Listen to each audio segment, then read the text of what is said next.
Hello and welcome to another episode of Quick Expert Reviews. Today we've got a Nokia 7 Plus.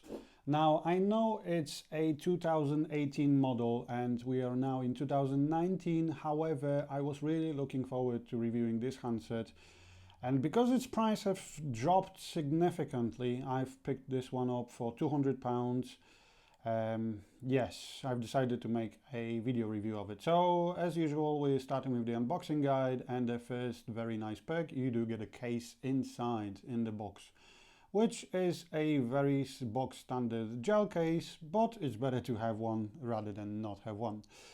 Then we've got the quick start guide, which explains to us where to slide the charging port, where is the memory card tray and a SIM card tray. Yes, the phone has expandable internal storage. And that's pretty much it, how to turn it on and so on with a power button, which is located on the right hand side of the device. Now, apart from that, we also have, luckily enough, a charger, which is always a nice addition.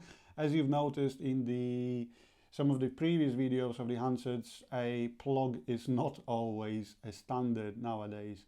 The idea is that you probably do have a plug from your old phone, so you don't need another one, but you do need a lead because this is a Type-C charging port, which means that, yeah, it would be nice to have a Type-C. And then you've got this gorgeous looking headphones, which actually, I wonder what it is. I wonder, it doesn't have a model. Let's have a look. Let's unwrap them because they do look premium. They do look solid as well.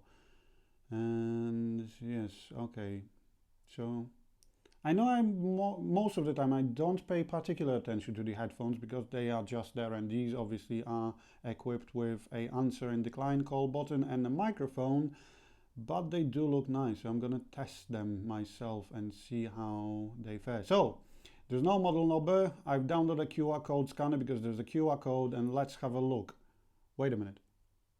Free trial of a QR code scanner. What? £70 a year, £71 a year for a QR code scanner. What? Okay, all right. Hopefully all right, okay. So the model number is RAPKBN2N0301. All right, okay. So I don't know what the model number is of the headphones, but I will find out by the end of the review.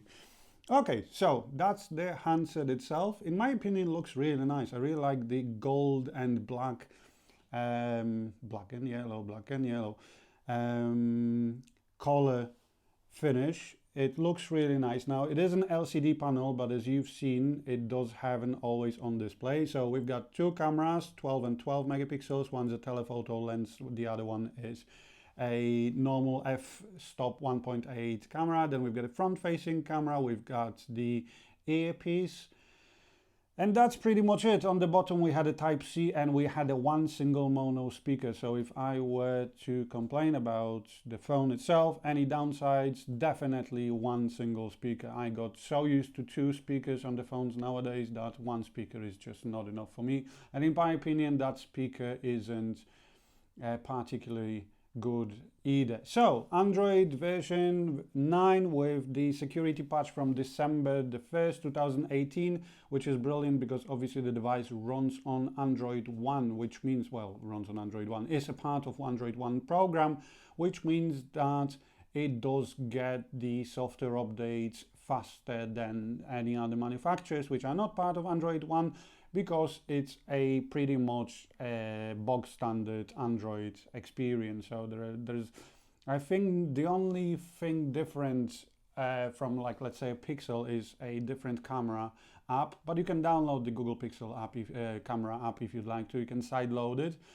And the Nokia manual, which I'll show you in a second. And yeah, so you've got the 64 gig of internal storage, but like I said, if you'd like to, you can expand that with a memory card, as opposed to, for example, Pixel handsets. So that's nice, especially in a phone that actually currently costs around £230. This is how much I've paid for this one.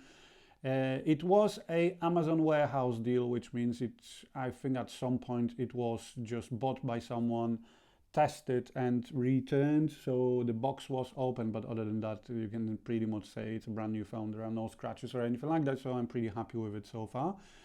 And like I said, I didn't want to spend too much money on a handset with a pure Android experience, and a lot of people were boasting about the camera itself. So yes, as usual, at the end of the video obviously you will see the picture quality, the picture samples, but yes, I was pretty surprised and actually pretty content with the camera quality. Now, in terms of settings, as you can see, nothing extraordinary in here. You can obviously do miracles. You do have the night mode, which I showed before, night lights, however you want to call it. Basically a mode which reduces the blue, takes out the blue hue from the display and reduces that, and puts, because of that, the display puts less strain on your eyes. As you can see, because it's a box standard Android, you can, oh yes, Nokia Mobile Care, that's the one, that's the app I wanted to show you. So basically you've got your own like a manual in there and so on, recommended apps. But what I was telling you, you can see I've got Filmic Pro, so as probably some of you might know, some of you don't, very professional app to record videos. Doesn't work really well on Android devices. On the S9, for example, there's no auto exposure, there's no autofocus on the Note 8 and things like that, because of the fragmentation of the Android system. Luckily in here, as it is a pure Android experience, most of the stuff works. Now, one of the special features of the phones is called a BOFI, so you can take a picture with a front and back facing camera if you'd like to at the same time. Same applies to videos.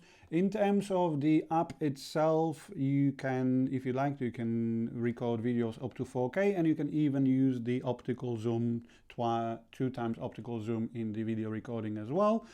Then we've got the slow motion, which is 240 frames per second, so you know, not 960 like an XZ3 or XZ2 or an S9 or an S or the P20 Pro, but at least it's there and it doesn't cost an arm and a leg. Now, one of the big features of the handset is also the Ozo spatial audio recording, which records 360 degrees of audio, and the audio quality is very, very, very good. On top of that, we've got the special Pro mode, which took me a while to get used to, as you can see, because you don't slide from the zoom like I'm doing now, just to show you not what you shouldn't be doing. You've got this shortcut menu on the top, but yeah, it took me a while to figure it out, and finally I did get to the bottom of this and realize that it's actually the shutter button that you have to slide, and then it comes up with the very familiar Nokia Lumia running on Windows Phone experience if you want to adjust all the settings at the same time. Now, live bokeh is like a portrait mode, so it blurs the background. Now, even though the camera does have an optical image stabilization, I've noticed in live bokeh mode, I'm not sure if it's not working or it's using the second lens, but make sure your hands are steady because the portrait pictures do look a bit shaky. Apart from that, nothing much. You've got an auto HDR support. I'll show you how the HDR and non-HDR pictures look like.